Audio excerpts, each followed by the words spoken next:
आप जानते नहीं, आप आए कब? मेरे यहाँ भुज्जा खाते थे आप, आपको पता नहीं है? मेरे घर पर आकर के भुज्जा खाते थे आप। हमारे आर्टिकल 19 क्या है? कोई गाइड नहीं कर। आर्टिकल 19 क्या है? ये क्या लोकसभा के सांसद को आप गाइड करिएगा? कोई गाइड कर रहा है सर, ये गाइड करेंगे? कौन गाइड कर रहा है? गलत बात है। एसपी नहीं सर, अभी नहीं, गलत नहीं बात। गाइड करते। पप्पू जी, नहीं, वही तो मैंने गिरिराज जी, कहा। मेरे घर पर आप आकर के मानी गिरिराज जी, आप बैठ जाइए। चुप रही। मानी गिरिराज जी बैठ आए कब? गिरिराज जी बैठ जाइए। मानी गिरिराज जी बैठिए। आप आए कब? मैं 5 बार एमपी हो गया, तब तो आप फायदा लिए। पप्पू यादव जी, तेलंगाना के मुद्दों पर इसी जगह मिर्ची फेंकने को मैंने देखा था। मिर्च तेलंगाना राज्य के स्पीकर साहब के बारे में नहीं कहना चाहेंगे, लेकिन हम कुछ बात जरूर कहना चाहेंगे। बेनीवाल जी बैठ जाइए। अध्यक्ष जी बैठिए। अब मैं धन्यवाद देना चाहता हूँ। अध्यक्ष जी, 1990 से 1926 लगभग 31 साल हम संसदीय जीवन में रहे। 2026 और लगातार कई ऐसे स्पीकर के साथ संवाद और संवैधानिक दायित्व और सहमति के साथ ऊंचे आदर्श और नैतिक मूल्यों के साथ सोमनाथ दादा, संगमा जी, बाल योगी जी, जाखड़ साहब, कई ऐसे मीरा जी के, और फिर अभी जो हमारे स्पीकर महोदय हैं, या किसी व्यक्ति विशेष के खिलाफ सहमति और असहमति का सवाल नहीं है। देश के 145 करोड़ लोगों के संघर्ष और उसकी आवाज़, जो सबसे दुनिया की सबसे ऊंचे सदन, जहां ना जाने अनंत हजारों सैकड़ों वीर गाथाओं की कुर्बानी और संघर्ष का प्रतीक है।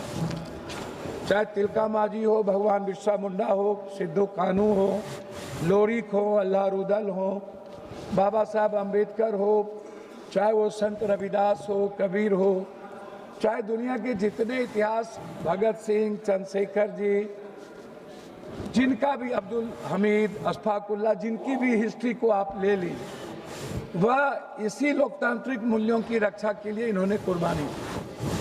हम सदन में इसलिए कुछ बात कहना चाहते हैं। उसमें सबसे बड़ी बात है कि जब भीड़ जो है ना, वह लोकतांत्रिक व्यवस्था की ताकत नहीं है, वो हिंसा का स्वरूप बन जाता है। हम अटल जी के साथ भी काम किए और उनके मंत्रिमंडल में भी थे, चंद्रशेखर जी, मुलायम सिंह यादव जी, और जो अभी हमारे एक मित्र कह रहे थे, बीजू दादा के साथ भी हमने संसदीय जीवन का निर्वहन किया। हम अटल जी के गवर्नमेंट में भी थे। हमें याद है अटल जी की एक एक शब्द को, अडवाणी जी के एक एक शब्द को, मुलायम सिंह जी और चंद्रशेखर जी किस तरह हाउस में हमको प्रोटेक्ट करते थे। हाँ, मंत्रिमंडल में थे। आपको याद नहीं है? फेडरल डेमोक्रेटिक पार्टी मंत्रिमंडल में थे। आप जानते नहीं, आप आए कब? मेरे यहाँ भुज्जा खाते थे आप, आपको पता नहीं है? मेरे घर पर आकर के भुज्जा खाते थे आप। पप्पू जी लॉ मिनिस्टर थे। पप्पू जी, नहीं, वही तो मैंने कहा। मेरे घर पर आप आकर के मानी गिरिराज जी, आप बैठ जाइए। चुप रही। मानी गिरिराज जी बैठिए। आए कब? गिरिराज जी बैठ जाइए। मानी गिरिराज जी बैठिए। आप आए कब? पप्पू यादव जी, जब मैं 5 बार एमपी हो गया, तब तो आप फायदा लिए। पप्पू यादव जी, आप चेयर को एड्रेस करेंगे या माननीय गिरिराज जी को करेंगे? बोल देंगे तो जवाब तो क्यों देंगे? मैं सम्मान करता हूं। आप उसको नोटिस मत लें। ठीक है, आप चेयर को एड्रेस करेंगे, आप विषय पे बोलेंगे कि आप गिरिराज जी की बात को। मैंने सदन में तेलंगाना के मुद्दों पर इसी जगह मिर्ची फेंकने को मैंने देखा था। मिर्च तेलंगाना राज्य के, हाँ जी, स्प्रे तेलंगाना राज्य के मुद्दों पर मैं इसी सदन में सोमनाथ दादा को न्यूक्लियर के सवाल पर उनकी पार्टी के द्वारा निष्कासित के बावजूद भी उनके वह वक्तव्य मुझे याद है। मुझे बाल योगी जी का वो वक्तव्य याद है जिसमें एक वोट से जब सहमति नहीं हो रही थी और कहा गया था कि जरूरी नहीं है कि इन आर्टिकल के तहत आप वोटिंग ना कराएं। बाल योगी जी बिल्कुल अटल हो गए और उन्होंने उस आर्टिकल के तहत वोटिंग करवाया गया और फिर अटल जी एक वोट से उस वक्त यहां पर मौसम गिर गए। तो आज क्या राय है आपकी? अब आप हमें एक बात बताइए, अटल जी ने स्वीकार किया, जो भी सदन के चेयर पर थे उन्होंने हमेशा नैतिक मूल्यों को और संवैधानिक दायित्व का विराट रूप से उन्होंने सहमति दी। हम स्पीकर साहब के बारे में नहीं कहना चाहेंगे, लेकिन हम कुछ बात जरूर कहना चाहेंगे कि महोदय, नहीं, आप स्पीकर साहब के प्रस्ताव पे कहना चाहेंगे। मेरी बात सुन लीजिए ना, मैं व्यक्तिगत टिप्पणी नहीं करूंगा। अच्छा, ठीक। लेकिन जब संवैधानिक और लोकतांत्रिक मूल्यों की बात होगी, गणतंत्र की रक्षा नहीं।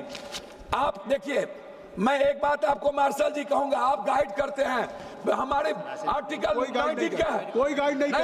आर्टिकल 19 क्या है? ये क्या बात है? लोकसभा के सांसद को आप गाइड करिएगा। कोई गाइड कर रहा है सर, ये गाइड करेंगे। कौन गाइड कर रहा है? गलत बात है। एसपी नहीं सर, अभी नहीं, गलत बात। गाइड कर सकते हैं वो। अभी तक मैंने अभी सिर्फ इतना एक मिनट पप्पू जी सुन लीजिए, एक मिनट पप्पू जी सुन लीजिए। आसन को ये गाइड नहीं करेंगे। पप्पू यादव जी आप सुन लीजिए, 3 मिनट का समय था, जबकि 5 मिनट हो गए, तब भी मैंने अभी बैठने नहीं कहा। फिर कौन गाइड कर रहा है? ये बात 3 मिनट अध्यक्ष सीनियर सांसद इस तरीके से नहीं कहा जाता। तो मैं अपनी बात एक मिनट में अपनी बात खत्म करने के पहले एक आग्रह करूंगा कि महोदय, 7 बार संसदीय जीवन में होने के बाद हमारे अनुराग जी कह रहे थे, एक बार इन लोगों को बोलिए पार्टी से अलग इंडिपेंडेंट चुनाव लड़े। आप कहे ये बात अच्छा लगेगा हमको। आप अनुराग जी की बात छोड़िए। और एक आग्रह है, मैं मानता हूं, इन्होंने चैलेंज करता हूं, और इन्होंने कहा मेरे बेटे के बारे में, मेरा बेटा आईपीएल खेल रहा है, इससे मतलब नहीं। मैं बता दूं, अब ये किसी के कृपा कोई में बात नहीं हुई चर्चा किया। इस प्रस्ताव उन्होंने दूसरी चर्चा किया। अध्यक्ष महोदय, दूसरी चर्चा उन्होंने मेरे बारे में यह किया। और अवसर मिलेगा, और अवसर मिलेगा जब ये बात आप कहिएगा। आपको अभी डिमांड फॉर ग्रांट्स पे अवसर मिलेगा। क्रिकेट खेलने की बात यहाँ क्या करें? सर एक मिनट कंक्लूड कर दीजिए, अपनी बात कंक्लूड कर दीजिए। कि आडवाणी जी एक थे, हाँ, कंक्लूड। लेकिन जब भी कोई प्रतिनिधित्व करने का मौका था तो अटल जी को सिंगल होने के बाद सदन और सत्ता पक्ष उनको मौका देते थे। यहाँ पर सुषमा स्वराज जी का स्पीच याद है मुझे, कंक्लूड करिए। सोनिया गांधी और सुषमा जी का वो मुझे याद है। तो कंक्लूड करिए। मुझे जसवंत सिंह और जसवंत सिन्हा के साथ काम करने का मौका मिला। मैं सिर्फ इतना कहूंगा कि हर सदन के एमपी की गरिमा और हिंदुस्तान के 145 करोड़ की आवाज इस सदन। धन्यवाद। Thank you.